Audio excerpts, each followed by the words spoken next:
৮০ এবং ৯০ দশকের চিত্রনায়ক সোহেল চৌধুরী ১৯৯৮ সালের ১৮ ডিসেম্বর খুন হন তিনি। তারপর কেটে গেছে অনেকগুলো বছর। অবশেষে সেই হত্যা মামলার রায় হলো। রায়ে আজিজ মোহাম্মদ ভাইসহ ৩ জনের যাবজ্জীবন ও ৬ জনকে খালাস দিয়েছেন আদালত।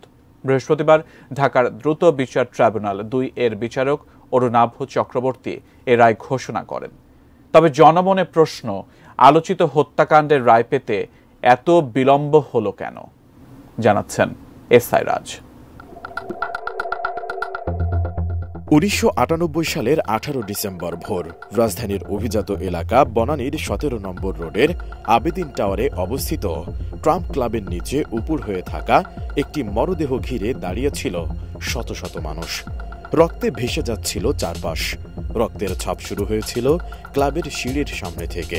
উপুড় হয়ে থাকা ওই দেহটিকে যখন ঘোরানো হয় তখন আঁতকে ওঠে সবাই। অনেকেরই চেনা এই মুখ। তিনি আর কেউ ছিলেন না, তিনি ছিলেন সে সময়ের বাংলা চলচ্চিত্রের জনপ্রিয় নায়ক সোহেল চৌধুরী। ৮০ দশকের মাঝামাঝি সময় ঢাকায় চলচ্চিত্রে অভিষেক হয় এই অভিনেতার। বিয়ে করেছিলেন আরেক জনপ্রিয় তারকা পারভিন সুলতানা দিদিকে, যদিও পরে তাদের বিচ্ছেদ হয়ে যায়। দেশজুড়ে ব্যাপক চাঞ্চল্য সৃষ্টি হয়েছিল সোহেল চৌধুরীর হত্যাকাণ্ড ঘিরে। সেই চাঞ্চল্যকর হত্যা মামলায় আলোচিত ব্যবসায়ী আজিজ মোহাম্মদ ভাই ওরফে আব্দুল আজিজ সহ ৩ জনের যাবজ্জীবন কারাদণ্ড দিয়েছেন আদালত। মামলার আসামিদের মধ্যে আরেক আলোচিত নাম আশিস রায়চৌধুরী ওরফে বোতল চৌধুরী সহ ৬ জন খালাস পেয়েছেন।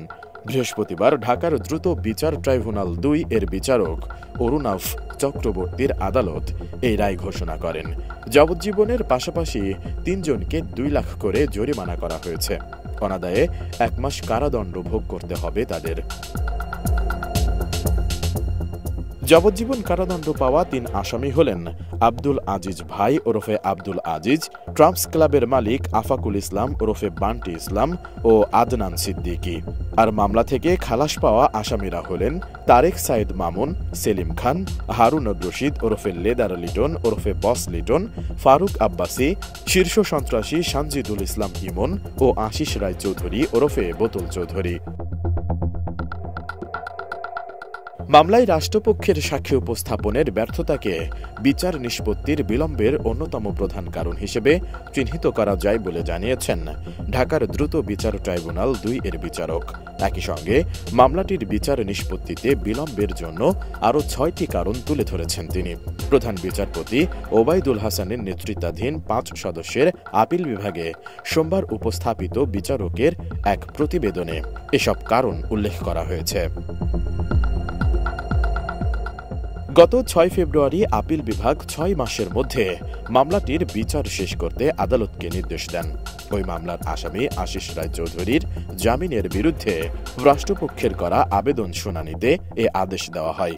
এরপর গত ২৯ অক্টোবর রাষ্ট্রপক্ষের আবেদনটি শুনানির জন্য আপিল বিভাগে ওঠে। সেদিন আসামিপক্ষের আইনজীবী বলেন, ১১ অক্টোবর ৬ মাস সময় শেষ হয়েছে, আপিল বিভাগের আদেশ বাস্তবায়িত হয়নি।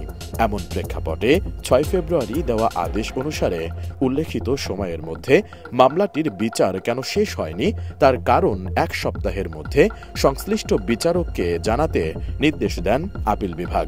এরপর ঢাকার দ্রুত বিচার ট্রাইব্যুনাল ২ এর বিচারক এম আলী আহমেদ দেরির কারণ উল্লেখ করে প্রতিবেদন দেন।